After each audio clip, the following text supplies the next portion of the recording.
Hi, everybody. Welcome. It's the Library Love Fest team, Grace and Virginia, and my name is Lainey. I know we're a little late. We have a little bit of an issue on Facebook. It's not connecting, so go to Crowdcast. Technology. I know. And I'm also talking because Virginia has a little bit of a throat thing, so I'm gonna try my best to do an intro, although it will not be as good as Virginia would ever do, but I will try. So, hello, how is everyone? Tell us in the comments where you're viewing from. Would love to see. So we have a very exciting episode today for you. We are going to talk all about health and wellness. So it's that time of year. We're thinking about our January, resolutions and also, trying to fit in some gym time or something before the holidays to say you've gotten your resolution from last year done. But we were thinking about health and wellness, but not just, your bodily health, your financial wellness and spiritual or mind. And we thought we would have a very special guest come on and talk for a little bit about some books from Harper Wave. So I'm going to invite Karen Rinaldi on screen and do a little intro. Karen, can you Am come on I, screen? you know what? I was on screen. Can you hear me? There you go. Try that. Did it? Okay, hold on. There you go. Ah, because it said Like with the unable. drum roll. Thank you. Hi, everybody.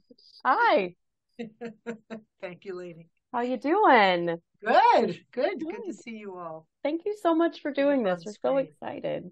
Yeah, I'm happy to talk about the books. Yeah, so I'm gonna do a little intro before we get Okay, talking about some books. So Karen great. Rinaldi has been a publishing executive for over 3 decades. In April 2012, she founded the imprint Harper Wave. In January 2024, she will move over to the Harper Legacy imprint as SVP executive editor, where she will publish a wide range of nonfiction titles. Her previous jobs include publisher and general manager of Rodale Books and managing director and publisher of Bloomsbury USA. Karen has edited and published across a wide range of categories. You will see some of those books today, from the literary to the prescriptive. And from time to time, she sits down on the other side of the desk as author. Her published books are It's Great to Suck at Something and the novel The End of Men, which became the basis for the feature film Maggie's Plan, directed by Rebecca Miller. She lives in New York City, and we are so excited to hear about more books from Harper Wave. Thank you, Lainey. Thank you. Yes, thank you. So before we start, we have we have some things to tell you at the end before we do some of our books, but I want to show everybody that there is a QR code for some books. All the books we're talking about. So get your phones out and scan this, or we'll put it in the chat as well. And I'm gonna hand it over to you for the first book. Okay, Lainey, thank you very much. So thank you for having me and for taking the time to hear about our books. We love them. Of course we do, but it's always fun to share that love and to help you see maybe why we love them or why we've chosen them and spend our time to develop them and publish them. So the first one up is someone you're probably familiar with, Dr. Gundry. Dr. Stephen Gundry is the author of the Plant Paradox series. This is actually our seventh book with Dr. Gundry, and it's called Gut Check. Um, and this is really all about. So, what Dr. Gundry was a former cardiac doctor who got really interested in sort of health and weight issues and more holistic health. And as he was digging in with his patients and with himself too, because he had some issues, and started paying attention, doing research. So he came up with the plant paradox kind of idea, which is about lectins. And lectins are, and you might know this from his earlier books, but just to give you some background, lectins are irritants to our system. They are part of plants. So let's say you think eating plants is a good thing. Of course it is. And a lot of us are plant forward, if not vegan or vegetarian. But what he discovered was that there are actually irritants in a lot of different plants. And so how you prepare the foods and how you eat them and when really does matter in your health. As he went down the line, so the first book that we published, Plant Paradox, had the tomato splashed on the cover. And the reason why a tomato is like, oh, is a tomato bad for you? Because there's a lot of vitamin C, and it's actually, we love tomatoes, especially fresh tomatoes. But it's the skin of the tomato, and that can be an irritant, which is why, if you think about the Italians of old, would peel their tomatoes and can them. And the reason why they peeled them is because people knew way back when that the skins would have been irritating. And it's kind of funny because you go, oh, I think this is true of a lot of the holistic books, holistic medicine. And I say holistic, even though he's an MD and it's all data driven and scientifically proven. But there's a way of approaching it. And it's like really what you find that crops up in a lot of the books that we publish is that a lot of that more holistic approach and lifestyle approach is stuff that we've known for generations and generations, right? So, the habits and the practices of our grandmothers or grandparents, but our grandma, really have been adopted for a reason. So anyway, Gundry is really sort of catching up in this. And along with, several other doctors, most, that you know, and have heard about. But this one is Gut Check, and it is about the microbiome. And it really is about how the health of your microbiome. So, the microbiome is the biology, really the bacteria and the biology of your digestive system, and how that digestive system has everything to do with how you feel, both physically, emotionally, psychologically, like all of the things, because they call your gut your enteric brain, because there are more neurotransmitters in your gut than there even are in your brain. And they're in constant communication. And the way you can think about that is like, if you get scared or you get some bad news or even excited, you get butterflies in your stomach or you have an immediate gut reaction, right? The reason for that is that they're totally in communication. That being true, what Dr. Gundry is saying is how you feed your microbiome, how you feed your gut, has everything to do with how you're going to feel, because it not only affects, what goes in and lands in your stomach and your intestines, but how it actually communicates back. It upcycles to your brain. And so the science in this book really goes through and talks about how to understand that feedback loop and what you can do to promote it. So there's a field called nutritional psychiatry, which I think is interesting, tangential to what Dr. Gundry does. We've published in that space as well with Dr. Drew Ramsey as one of the leading doctors in that space. And nutritional psychiatry, in a really interesting way, talks about the kind of neuroscience. Max Lugavere does it as well. These are Harper Wave authors, but they are talking about mostly the effect on the brain and on our kind of, and through our brain, it's where the brain meets the mind, it's where how your brain functions meets your kind of psychological and emotional health.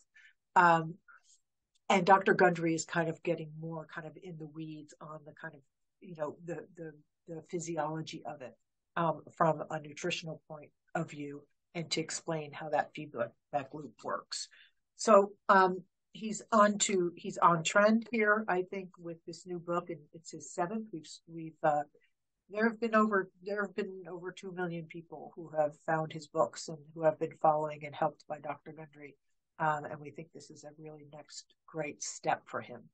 And I think the really key part of this is that as people adopt the idea that how we eat, how we feed ourselves, is not only about we think of it as our physical health and stuff, but it's actually really impacts, what he says here, your mental, your physical, and your emotional health.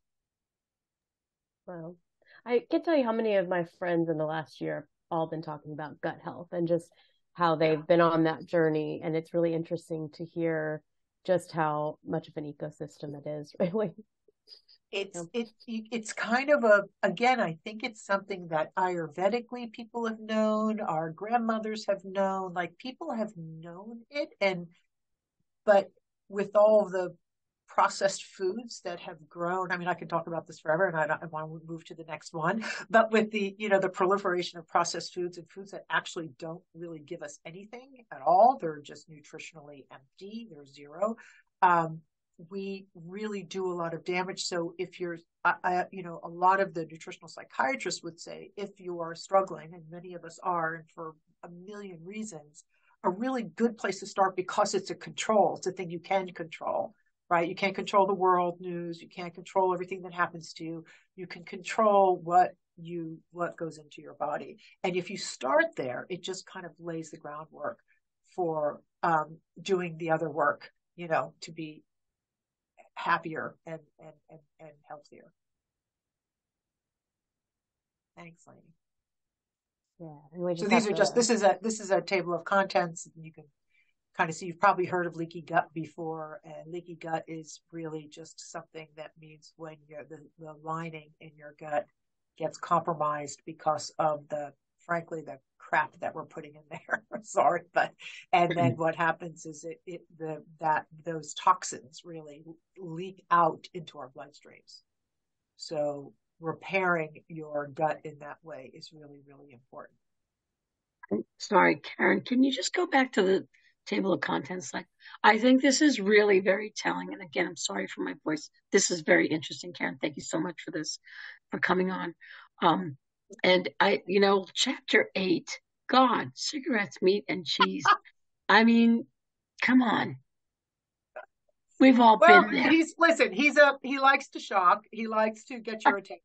Dr. Gundry is not shy, that is for sure. Yeah. But this is true. If you think about it, this is true of all the kind of fear mongering that goes on, whether it's living in New York City or politics or, or health or education, all the things. Usually the thing that's making all the noise over here is not really the thing that's killing us, right? So what he's saying, cigarettes, he's not saying cigarettes are good. It's just that, people are smoking less, and that's really, really helped. And meat and cheese, as being like, it depends on who you're talking to. I've got some authors who would say that they're bad, but, he's saying that if you're eating, the right meat, which is always, it's got to be with the right fats and stuff, and the same thing with cheese. Those are the things that are not killing you. What's killing you really, really, and then we do know this. It's just that it hasn't gone into people haven't adopted it yet, but it's processed foods, ultra processed foods and processed foods. Now, processed foods, could be, certain things that aren't, terrible for you, but ultra processed foods. David Kessler wrote this during the pandemic. His timing was really bad. Fast carbs, slow carbs, and we're republishing it now as Food or Fiction, and we're republishing it in the spring in a paperback. And he goes through how ultra processed foods, like what they are, what happens, how they're manufactured, and why they're so deadly for us. So basically, Gundry is approaching this and just saying it's not what you think it is, right? It's you got to move. If we could do one thing. Listen, I'm not a doctor, so I'm not going to give a recommendation, but there are certain things we can do, and getting out of the ultra processed foods are really a big part of it, and making sure that the sourcing of our foods is good. So that's where he's getting your attention to. Yeah, that's great. Thank you, Karen. Thanks. But it's a good question, because it's a really, he did that's the right job. It's just to go, what? What's that about? So this next one, All in Her Head, The Truth and Lies Early Medicine Taught Us About Women's Bodies and Why It Matters Today, is one of my all-time favorite books. So this is a book by Elizabeth Cohen, MD, is a leading breast cancer oncologist at Sloan Kettering, and she is an historian of women's health. And she wanted to write a book because she is treating women, mostly women, and she sees so much about what we misunderstand and misapprehend about women's bodies, even in the medical establishment. Things that were kind of fed to us from the early pioneers in women's medicine. And of course, the early pioneers in women's medicine were men, because women weren't allowed to be doctors because we were too emotional. They wouldn't allow us into med school because we couldn't handle it. That is true. That is not made up. But so there were no women doctors until relatively recently. But so the early medicine was all discovered and done by men. So who are these men who taught us about women's health? And so what she does is she kind of digs in. She leans into it and goes, okay, so what does early medicine teach us? And she goes through, it sounds academic and it is not, and I'll tell you why, but she goes through the book and she has a chapter called skin, one called bones, one called muscle, one called breath, guts, bladder, defense, nerves, hormones, and sex. And she takes the body systems and she goes back to the innovators for women's health to unpack where the science was done, how it was done, which is horrifying in many ways, and how it kind of trickled down to the way in which we misunderstand and mistreat women's bodies today. What's amazing about this book, and this is a little secret that I don't even know, I'm going to tell you, I don't know if I'm supposed to tell you, but I'm going to tell you anyway. The co-writer for Elizabeth Coleman is a woman named Kat Rosenfield, and Kat Rosenfield is a thriller writer. And she has written, what are the titles of her books? I just wrote them down. They're really, she wrote No One Will Miss Her. Morrow publishes her, actually. No One Will Miss Her, and you must remember this. She is a hilarious feminist thriller writer, dark humor. She paired up with Elizabeth. She loved this book so much. They got together to write it. And so on the page, this kind of reads, it explains why it reads like a medical thriller. It's just that it's a medical thriller, but it's all true. And you will be outraged and you will also just, roar with laughter because there's also a sense of humor in it because they keep their sense of humor in looking at this. And just one anecdote. Well, first of all, and then we have early blurbs from Eve Rodsky, Siddhartha Mukherjee, and Elizabeth Lesser, and a few more coming in. So we have great support for it.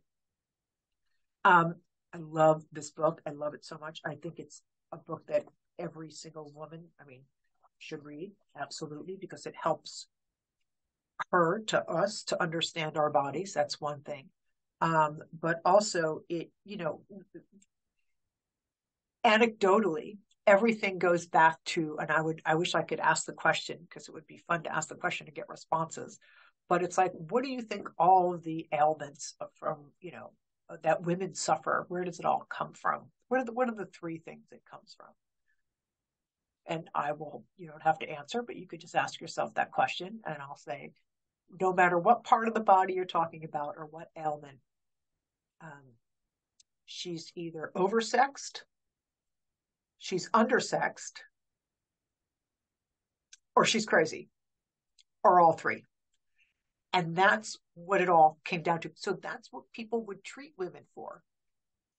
That's if a wife wanted too much sex and her husband wasn't up for it, she could be committed because she was considered an. So it all goes back to fear, and this is why you have to read the book. But fear of women's sexuality and fear of her independent thinking and thought. And it was all there to crush that. So you're going, oh my God, this is where early science came from. And not all of it, but a lot of it. So the father of obstetrics, and I'll just leave this anecdote, we can move on to the next one. The father of obstetrics, and I won't get political here, but he was a man who became one of the leading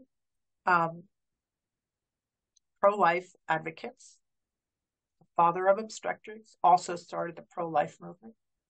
He also had his wife committed to a mental asylum for menses-induced insanity. So this is what we're learning from these guys. It's really a good book. It is so informative. You kind of can't look at women's health the same after reading it. And like I said, what's crazy about it is that it's super fun to read. It's just, it's like a page turner. You just like kick your legs in glee. And also it just makes you, and also helps, I think really importantly, it also helps you to understand, because still women go to doctors and they are still told then it's all in your head. Oh, you got, it's all, you're emotional.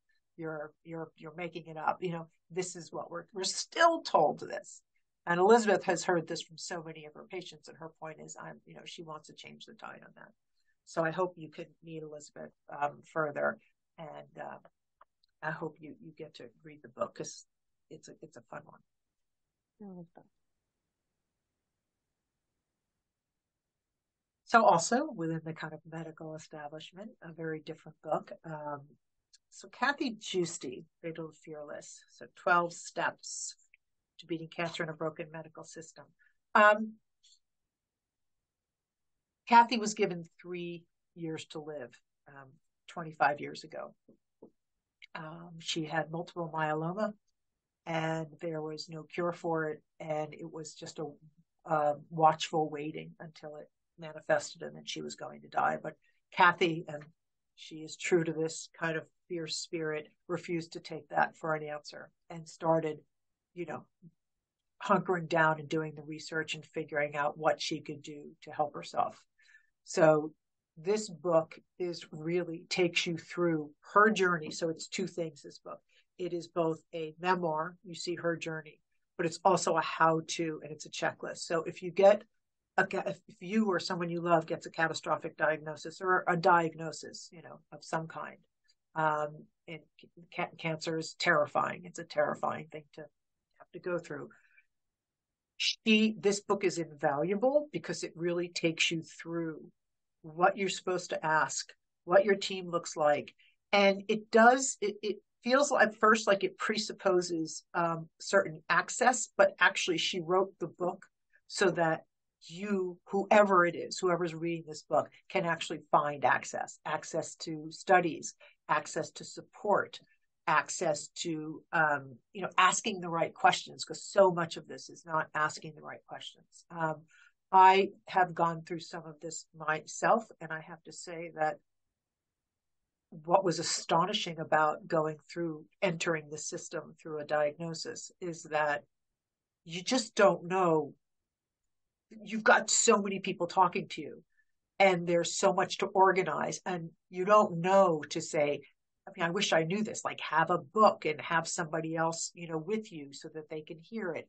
Make sure you're looking for the latest studies, always get second opinions, which I did do. But, I wish I had this book when I had been diagnosed. It would have been enormously helpful. So, and she also makes it very human, very different than the Elizabeth Coleman book on her head, but in the same way, it's a reading book. And I think that really helps, because what she does is that she also takes you through her story. And in doing that, she leaves herself very vulnerable and very open so that you can relate to, what she's been through. She's not just looking at it from a medical standpoint as a doctor saying, do this, do this, do this. It's like, this is what happened. So she got diagnosed with multiple myeloma, set up a foundation, and raised money for research, and really made inroads in research. And then she gets diagnosed with breast cancer actually later, and she has to go through it all over again. And then her sister gets diagnosed with cancer. So, you're kind of going like, whoa, but you know what? She's here to write the book. It's 25 years later. She is tough as nails. And if there's living proof that you can, fight the system and get the best care, this book really tells you how to do it. Hey, Karen, multiple myeloma is such a scary diagnosis. And so I think that this is just such an important book to have on this list. So thank you for including it. But and to be clear though, she has multiple, but it like, even if you have not, if you're not MMF necessarily, but any diagnosis of cancer, she makes it generic enough. It's super helpful if you have MMF, but it's also, it's broad enough, not generic, but it's broad enough in its strokes that it tells you what you can do no matter what kind of diagnosis you get, which is why we work very hard to pull it out from that specificity. Yeah. But thank you, Virginia. Yeah. And I'm glad that it doesn't have that on the cover, because then so everybody can benefit from this read. Thanks. Yeah. So it's for anybody with a diagnosis or who loves somebody who has a diagnosis who can, kind of step in and help the kind of caregivers and the care helpers. How are we doing for time? I'm sorry. Am I talking too long? I love these books. I can't. I think you're doing great. Are we okay? Yeah, we're great. Lainey, are we good? Great. So we're good. Yeah, you got as long as It's wonderful. This is so illuminating. Really, it's great. It's fun to talk about this stuff. um, yeah, I live in the book so much that it's really nice to kind of step out and talk about them within context and to have some space to do that. So thank you. I hope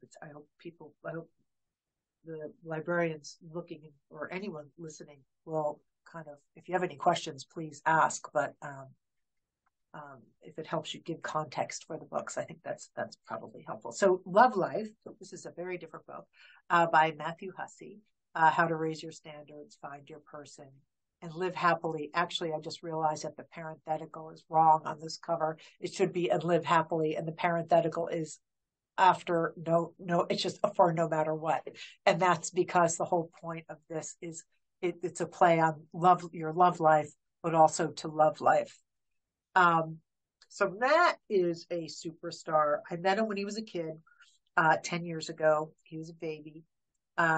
And he walked into a meeting that I had, one of the first meetings I had when I started Harper Wave.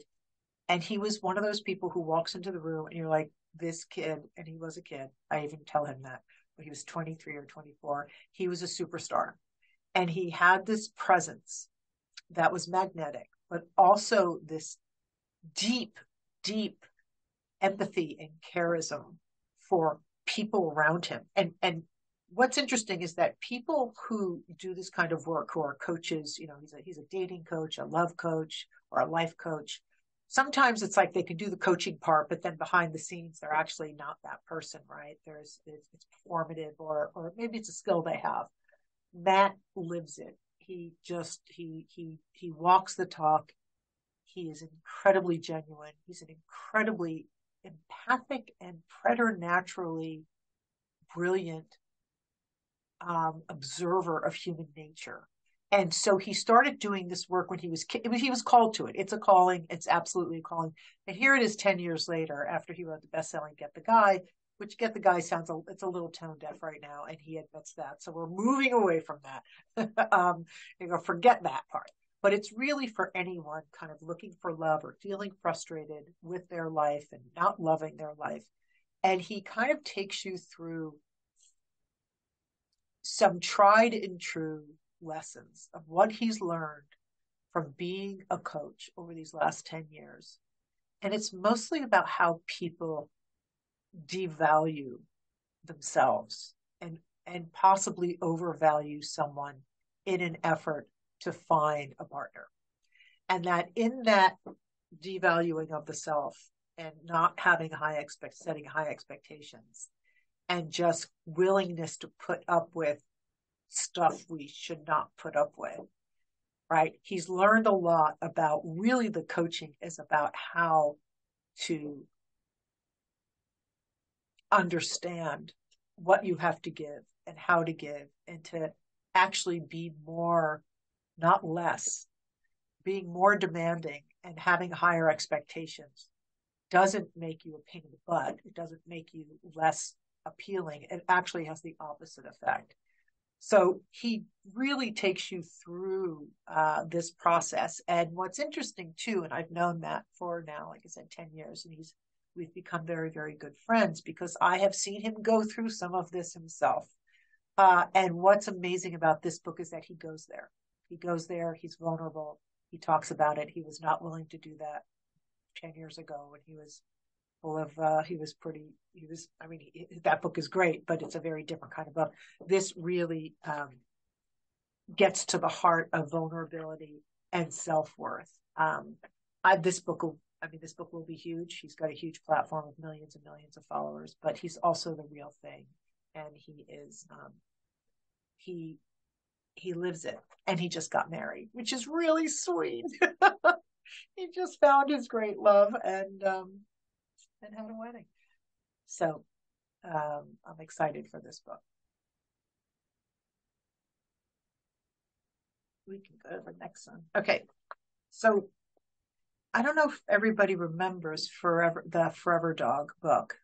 And Forever Dog is a book we published a few years ago. It became a #1 New York Times bestseller. And it's really the only book of its kind, which is a deep dive science into the health of dogs. It's kind of like, I mean, if Gundry or Perlmutter or, any of the big human health gurus came and wrote a book about dogs, and that's what they did. So this Forever Dog is, I don't know if I have it here, I can show it to you. So this is the Forever Dog book that came out a few years ago. So what happened after this book, and we've done incredibly well. It keeps selling. It's a fabulous book. It's huge. It's like, it's 400 pages of dog health. What people were asking for when they had this book is, so now what? What do I do, right? They wanted the how-to. How do I make things? How do I, what do I look at my house? So this is the kind of like healthy living for dogs and cats. Actually, cats are included in this too. The brand is the Forever Dog Life, but a lot of this appeals to cats, and you'll see recipes in there specifically for them. But if it is there's no book like it. It is a lifestyle cookbook for our beloved canine and feline friends. And it's beautifully shot. So this is like, the photography in this book is like Otto Lengi, meets, I don't know what, you know what I mean? But for dogs, I mean, it's kind of crazy.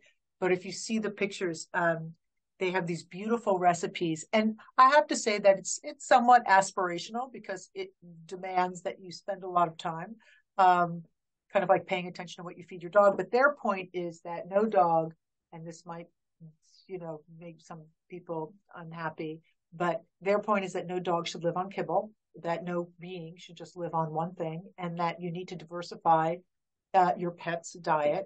And what they do is they take you through and show you how to diversify the diet you don't have to go all out and do only homemade food, but you can supplement, you can do things to help them. And it really does matter. It really makes a difference. Homer is 16 years old, who's eating out of the egg carton here, and who's our super dog on the cover.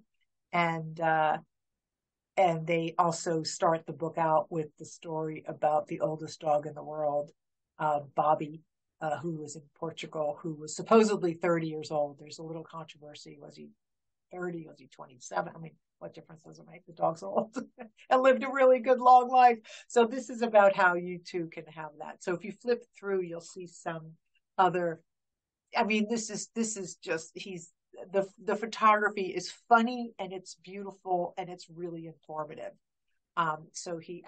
Honestly, some of the stuff is, you're going like, some of this you could make. Could I share my dog's food? Maybe not the raw beef, unless we like steak tartare, but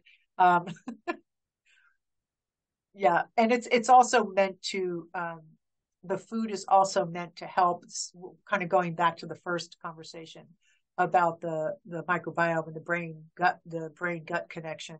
This is also about interesting your dog, making your dog interested, and kind of shaking it up too, or giving your pet kind of variety, because that's good for them too. But you'll see here that there's some kibble in there, so they're not totally against the kibble. It's just that they think that there are other things that you could do and help them play, licking ice cubes and jelly things and stuff. It is such a beautiful, wonderful, one-of-a-kind book. There's just nobody's ever dared to do this. So we're excited about. We're working on spreads now, so I didn't have spreads to show you, but we're just designing the book now.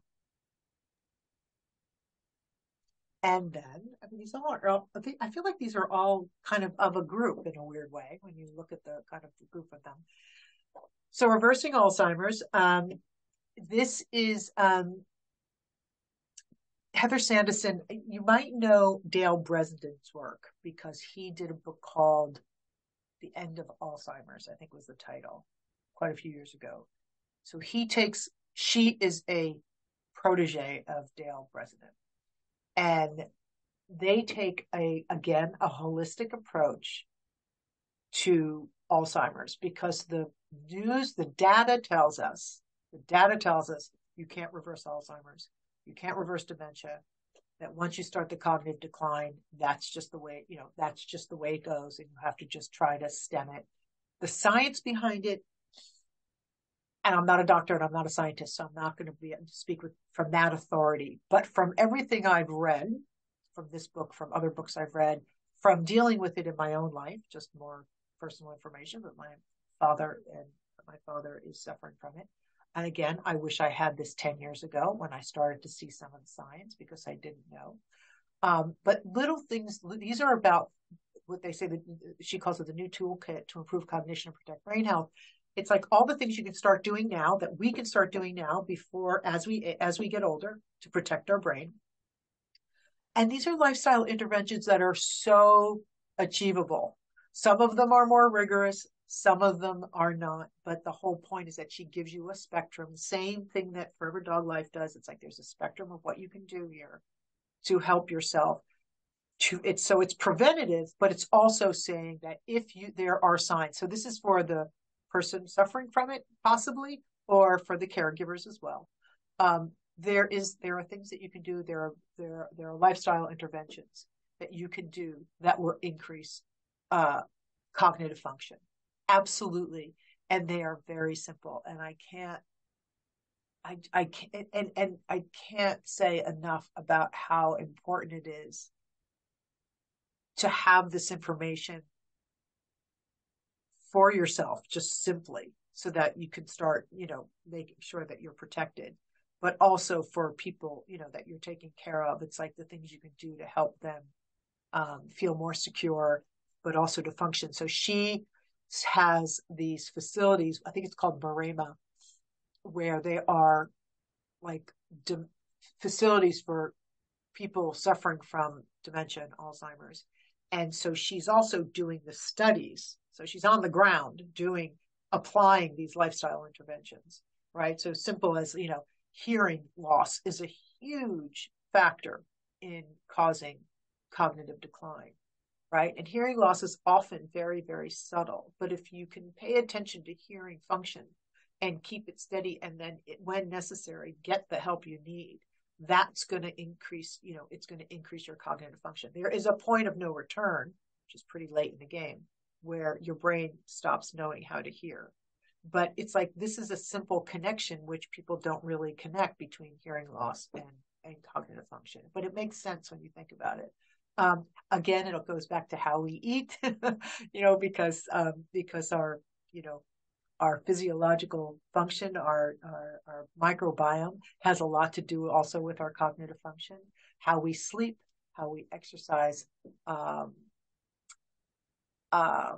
we socialize, like what we do to keep our brains active. So this is a book that it's really accessible. She's lovely. She has a lovely, lovely tone. And a lot of charism, just really, really cares about helping people to understand what they can do to help themselves and the people they love. So this book is, again, this is cutting science, right? I'm telling you, I've been to a neurologist and they're like, yeah, nope, there's nothing you can do. That's where your dad is. And I'm like, that's just it's kind of amazing that they're not there to say, well, here are the things you should be looking at. And it doesn't happen. And the science is here, but it's partly because, and this is true of a lot of the books that I'm talking about, science takes, I don't know, I think there's like, I'm gonna misquote a statistic, but just to make a point, and then you can all fact check me, but something like it takes 17 years for something that we kind of know is effective for it to catch up to being in practice. Cigarette smoking, for example, right? So people were smoking cigarettes. Everybody knew that it was killing people and it was bad for you, but it took, I don't know how many years, to catch up until it was David Kessler, our author, actually, when he was in the FDA, who kind of changed that. But that's true for a lot of this science, right? So it takes, it's like, well, the science isn't there. The science isn't there. You're going, yeah, but the practice is there and the proof is there, but they have to go through. And that makes sense because it should be, the science should be, the research should be done, and we have to look at data points and stuff. But if you're putting these things into practice and it's working, it still doesn't catch up to the conventional medical community until way later. So a neurologist will say, yeah, you've got some dementia. There's just nothing you can do about it. And you're going, that's just not true. So she's here to kind of push against that. And I think the book hopefully is going to touch a lot of people. That's my spiel. Yeah. Well, we're our own best advocates, right? So these books have to be. Yeah, these books, while we're waiting for science to catch up, we can go ahead and start on our own. And I think this has been a really great 360 approach to everything in our lives. Or our own worst enemies. That's true. Well, I think that we defer. I think, a lot of it is that, science, listen, we're science oriented, and right, we should be, because the science is really important. So I'm not saying you don't pay attention to it. It's just that there is a lag, and, there's convention, and then there's practice. I always say that really where you land is way back to the earliest practitioners, right? You are what you eat.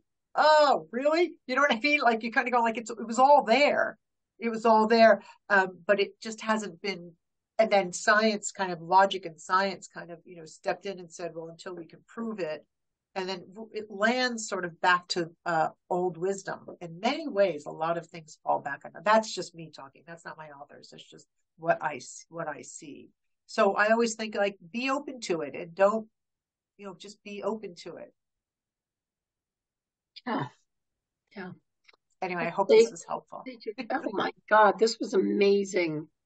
This was so incredibly helpful and informative. And just like, and I do love, Karen, how you sort of like, I'm not a doctor, and but you've just drilled down and you've gone to the people who obviously know of what they write. And so here it is for all of us. And I love that there's all different kinds of wellness that's being addressed, and even with dogs. I mean, that first book in that series, oh my God, I think it broke Facebook or something crazy. It was it did. It went completely crazy.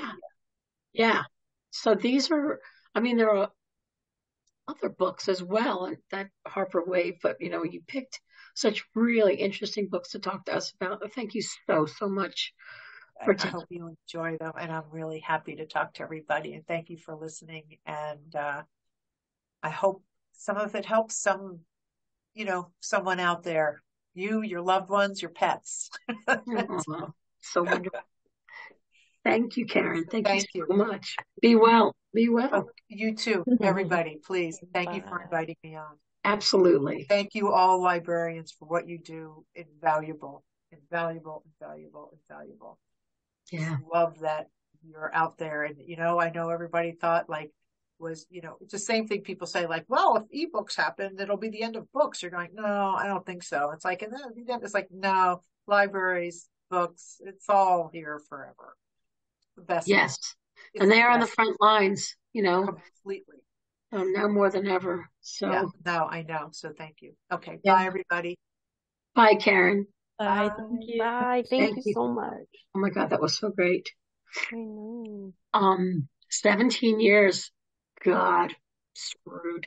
Listen, we have, Lainey, a commercial break, and I don't know that we'll get to much of the titles, but that's okay, because this was just fantastic. I mean, we can keep going, but why don't you talk about your special project and some of the features that you've recently added to it? Sure. And we had a couple of slides at the beginning for some upcoming things we're doing. I moved those down. So we'll do a bigger commercial break. Okay. So first of all, let's do the video first. No, I'm just going back and forth. I'm sorry. Okay. So Bookmarks by Lainey is the book recommendation website I have. It's super fun. It's got everything color coded. It's just like a staff recommendation shelf when you go into the bookstore or the library. I've done it digitally. And so pulling out some books that are a little, maybe either off the beaten path or a hidden gem, or maybe they're not at all. Maybe you already know about them, but I want to shine a light on some people, getting the crossfires of people knowing about a book I want to find them.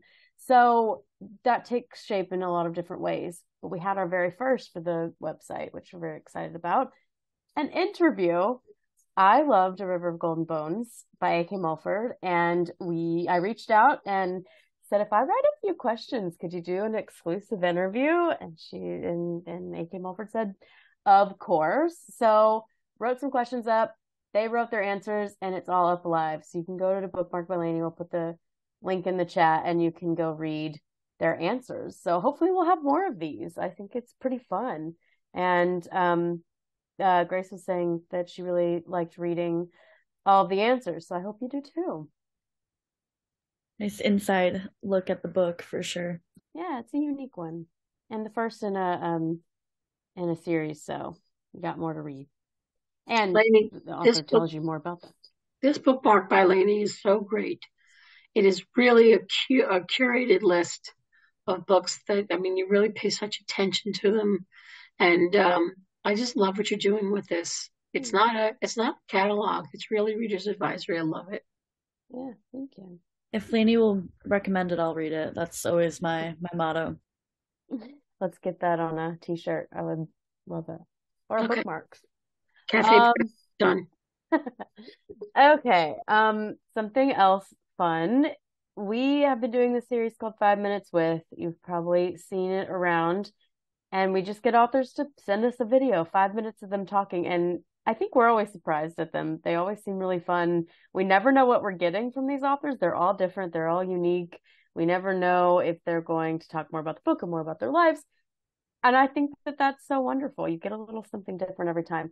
But we had a special one by Yuling Kwong, who is so great. And I'm going to let Yuling talk themselves. So we have just a couple of seconds. It's not very long. You can go watch the rest of it later. Let me get to it, and I'm going to play it for just a second.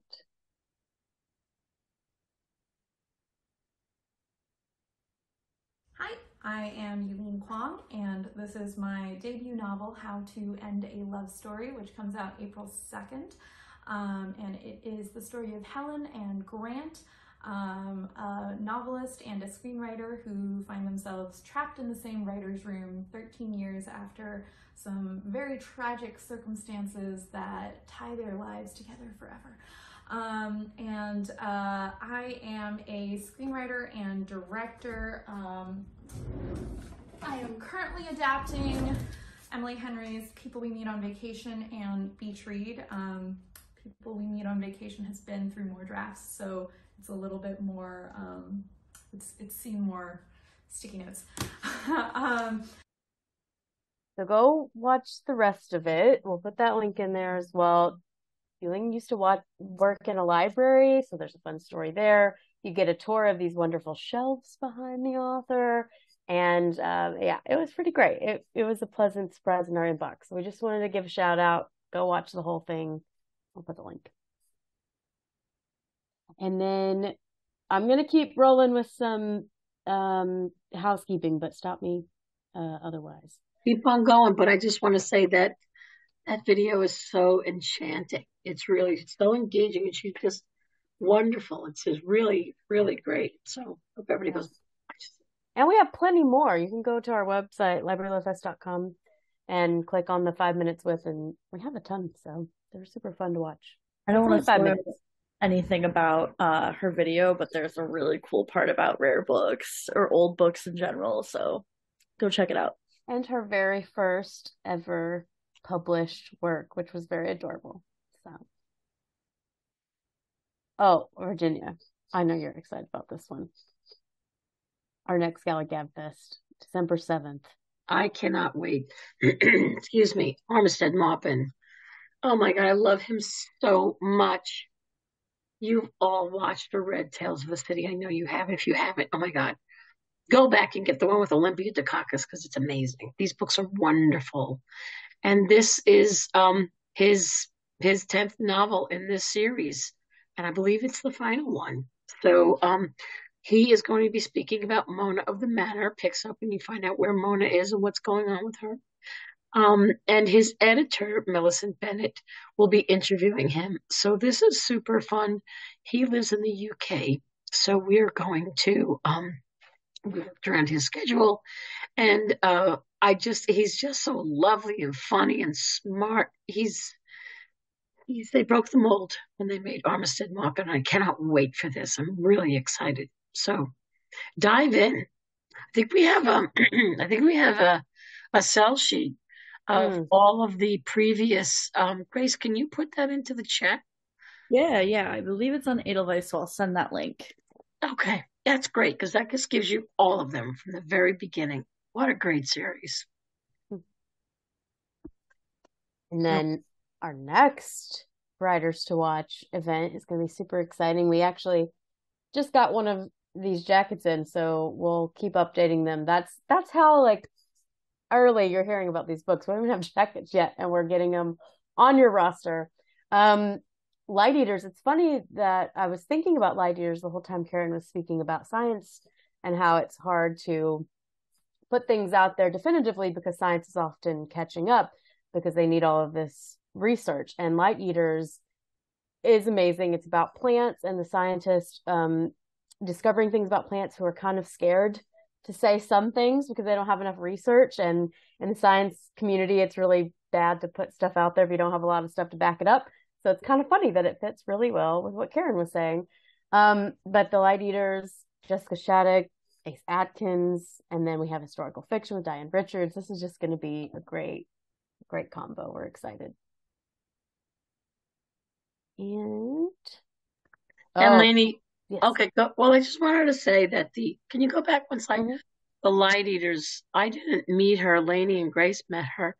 But you can go online and find videos of her. She's done some TED Talks and she will blow you away. You don't have to look very far or hard to find videos of her. And she is so brilliant. And this is such accessible. She makes it accessible and so interesting. And she's just, I can't wait to have her on. She's captivating. I remember like Lainey and I talked after we heard her speak and we both were like, oh my gosh, I could have listened to her for a couple more hours. And Lainey, I don't think I'm wrong, but you have a little bookmarked by Lainey version about the Light Eaters as well, so check that out. Full of some good puns because I can't help myself. Thank you, Grace. That's true. Okay. Calling everyone in Ohio, we have exciting news. Why, oh, why, oh, why, oh. Why did I ever leave Ohio? I'm starting to sound like Harvey Weinstein. Anyway, so the Toledo Lucas Library is having HarperCollins takeover on this Saturday. So starting at 10 o'clock, we're going to have a panel of authors talking about their books, and then there'll be a signing. Then Lainey and I are going to be talking about some really cool books that are coming out in the winter-spring season. And then we're going to have another panel of authors speaking in the afternoon. Excuse me. So it's really going to be a really cool day. We've not done this before. The library's not done this before. But if you're in the area, it's free. So you should come. If you're in the area, do it. These are all the authors who will be there. Allie Carter is going to be there. And the authors of Rebecca Not Becky, which is a Library Reads pick. Whiskey Tender, Deb Taffa. This is going to be a really cool day, Andrew Graff. So please just join us because we're looking forward to it. And I think it's going to be a nice, cozy, fun day. I think it wraps up around 2:30. So if you're around, go there and go to ToledoLibrary.org to get more information, just and sign up. I also put the direct registration link from Eventbrite, which is where you can sign up in the chat. So check it out there. Great. Awesome. Thanks, Grace. So what's next? We have some books. I know we're hitting kind of time. I don't know how we're feeling. Well, I feel like, it was really wonderful to have Karen on because rarely do we have an editor on who can really speak to why she bought the book, what the book is doing, why is it different. I thought that was fascinating. And so But those are all the books from Harper Wave, which is one imprint at Harper. We have wellness books from other imprints at Harper. And so our plan was to talk about them. And we didn't think we were going to get to most of them anyway, because this is because, we had the gift of an editor, which is just better than anything, really, to tell you the truth. So oh, that's funny. Harvey Firestein, not Weinstein. Lainey just texted me. I knew what you meant. I totally knew. Harvey Firestein. Just in case we get flagged for anything. I knew what you meant. What is this Weinstein? Like Weinstein, God forbid. Anyway, you were doing this sick, Virginia, which I have to say, round of applause, because Virginia's here doing this and didn't want to miss it. So I didn't, but I apologize, but I certainly did not mean Harvey Weinstein. I meant Harvey Firestein. Anyway, I think what we could really do at this point, because it's after 3:00, we had a little bit of a glitch in the beginning, but I think maybe we could just do slide by slide and say one sentence about each book, and I think that's enough. And you can go to the just to the QR code. There's the Edelweiss catalog, and you can find the information on these books. And I think that that's enough, because everybody's we appreciate the time that you're taking to listen to us. But so why don't we just do that really, really fast, okay? Sure thing. Skip the official presentations and let's just do it. Make Money Move is the first one by Lauren Simmons. It's out. Came out on November 7th. I don't know if you're I put the PowerPoint away. Hold on one second. Okay, that's okay. I'll just start talking about it. Okay. And again, it's in the catalog. Don't worry. It's called Make Money Move. It's by Lauren Simmons. It's already out. And there are lots of books out there about by financial advisors. This one is a bit different because she's a woman of color, and she really speaks to everybody. This is really directed sort of at younger people who may not really know that much about finance. Very accessible. If you go online, check her out. She says at 22, she was in 2017, she was 22. She became the youngest full-time female trader at the New York Stock Exchange.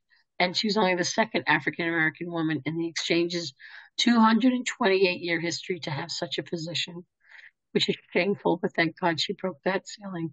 She was the second one. But she's empowering women, millennials, Gen Zs, BIPOCs to become more financially savvy. That is all I'll say about it. You get the idea. Go to her Instagram page.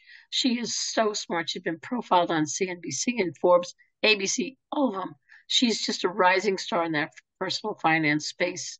This is good for a new year, new you. Booklist gave it a great review and said it would be a great addition to general undergraduate business school and public library collections. Next. Common. So excited to have a book from Common. He's had a memoir. He's had sorry, let me get to my notes again. So we all pretty much know who Common. I joked earlier that it's pretty common what we know about him. But he's had a memoir and then a book about love, and this is kind of a new one about being comprehensive, which fits perfectly with everything we've talked about today about addressing mental and physical health. He has a testimony of sorts about the benefits of self-care, and it's broken up in 4 different sections about food and body, mind, and soul. And there's a lot of spiritual well-being in there as well, a lot of personal stories. And it's nice because he's giving a lot of access to his own nutritionist, chef, personal trainer, stuff that we might not have access to. He's opening that door. So it's kind of a cool book from Common. What's next? We have this one. This book is so beautiful. I went on her Instagram. Michelle Braxton, the author, is Supper with Love is the book, and it's for plant forward and pescatarians. Now, I'm not a vegetarian and I'm not a pescatarian. My wife is, so I eat a lot of stuff without meat. But this also takes, this is really about, um, um, she's a food blogger and a recipe developer. And this is it's called Supper with Michelle is her website. Go on Instagram to see her. Oh, they're beautiful. They're gorgeous.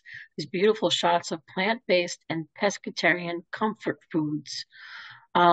She's from Georgia. Many of her recipes are they're Southern classics, but they're also inspired by cuisines around the world. And she's got she just has a beautiful way about her.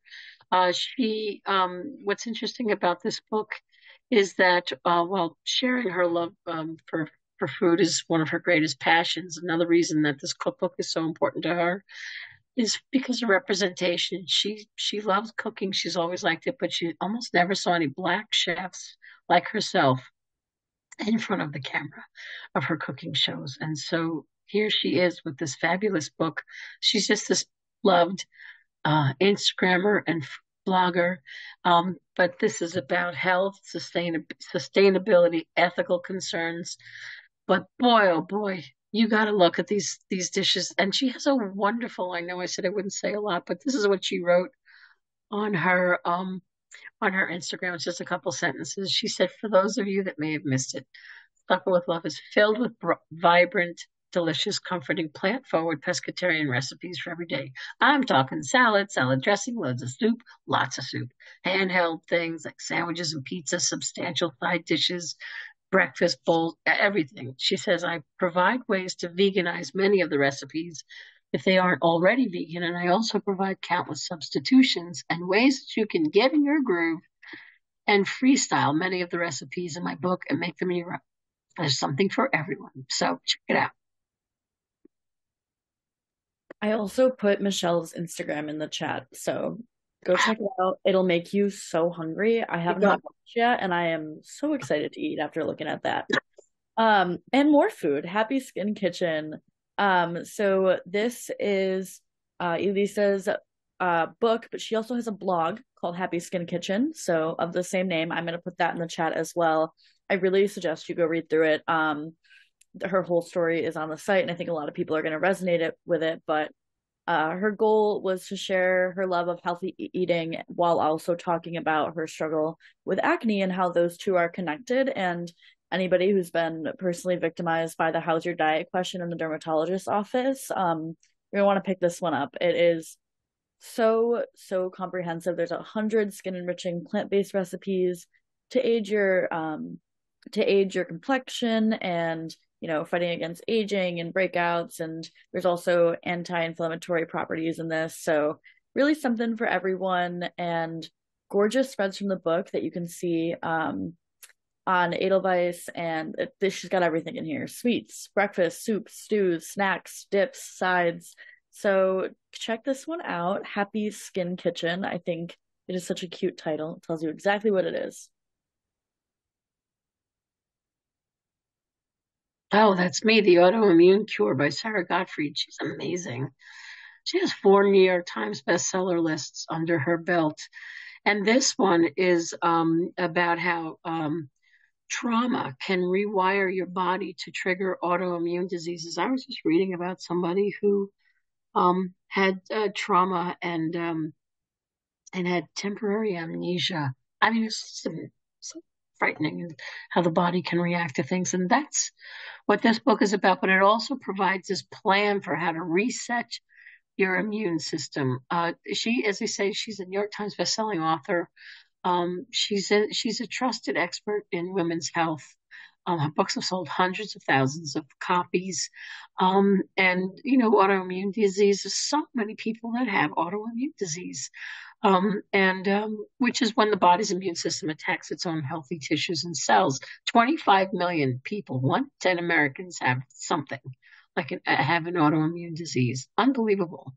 And so conventional medicine, and Karen was just talking about that before. Yeah, what are you going to have? What are you going to do? conventional medicine falls short when it comes to diagnosing and treating autoimmune disease. I guarantee everybody watching knows of somebody that's gone through this, if they haven't gone through it themselves. And so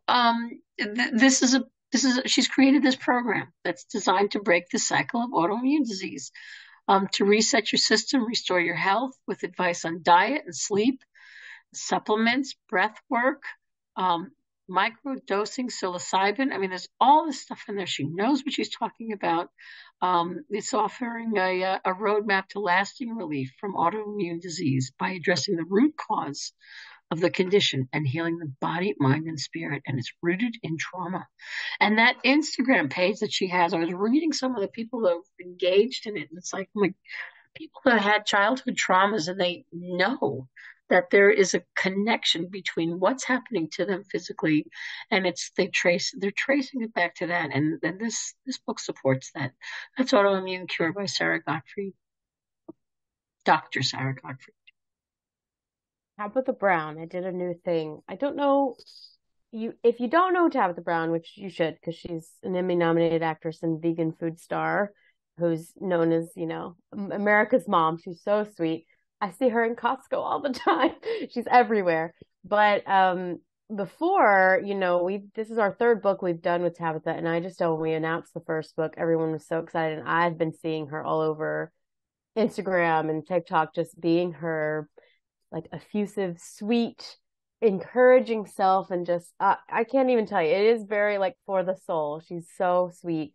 So go check out her Instagram and TikTok if you don't know her. But we have a cookbook and we had a journal, and this is a 30-day challenge that she talks about.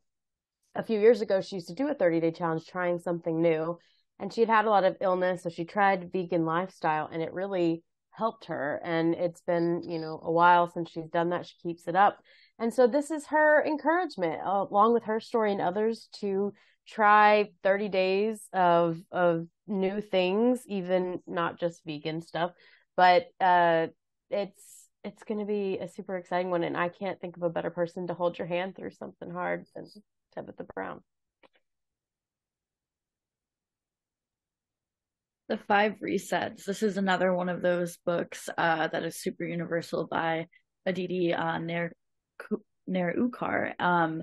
Excuse me. And I just feel like, again, nobody in the world doesn't deal with stress. And this book is a toolkit for overcoming stress and burnout. But it also is about reframing your thoughts about stress, because, it's a biological response to something that we perceive as a threat, and it can be really helpful, but we have maladaptive stress the majority of the time in our daily life. So there's 5 resets that you can use to change how you think about stress and make yourself more resilient. So we have get clear on what matters most, find quiet in a noisy world, sync your brain and your body, come up for air, bring your best self forward. And this is, practical, cost-free, and just great for changing your relationship to stress. We know that, different types of methods, modalities like therapy and workshops and retreats aren't always accessible to people. So this is a great way to, improve your life. And then this one is interesting. It's called Red Helicopter by James Rhee. There's a TED Talk you should go listen to. It's linked on the Edelweiss page. But James talks about, this parable of his life that's brought him through. He exchanged like a lunch for a toy when he was younger. He got this red helicopter, and he saw that there's really equity and kindness. And so he has also taken the lessons he's learned from his immigrant mother and decided that we can do kindness and kind of reevaluate our lives, but also with a little math. And so he does it really is a parable, a really interesting sharing of kindness and math together to make our life different. He was private equity, in private equity. He's an investor, and he really took this clothing company he worked at and really turned it around. And so it's a lot of lessons on that too. Some of the tools in the book include embrace agency by identifying the obstacles quietly holding us back. construct a balance sheet of other true assets and liabilities. So it's these like really in like tangible things and these math things along with thoughts and feelings that are not always seen, and putting those together to reorient our lives. So that's Red Helicopter by James Reed. And I think that's it. Yeah. I think that's it. Well, pretty good. Only 3:15. Yeah. That's nice. Yeah. And so, yeah, everyone, health and wellness. There we go. And some bookmark by Lady stuff to check out, and some forthcoming Galley Gab Fest with Armistead Maupin on the 7th. I'm so excited. So thank you all for listening. And I thank you again, Karen Rinaldi, for being part of today's presentation. That was just fantastic. Grace, Lady, thanks. This was fun. So be well, everyone. Just check back in 17 years. Oh, God. What if I'll still sound like this? I hope No. not. One day at a time, right? One day at a time. And if you're in Ohio, hopefully we see you on Saturday. Yeah, come by. It's going to be great. It's going to be a lot. So take care. Anything else we need to say before we say goodbye? I think so. Okay. All right. Well, then we'll see you next time. Thank you again for listening. Take good care. Bye. Bye.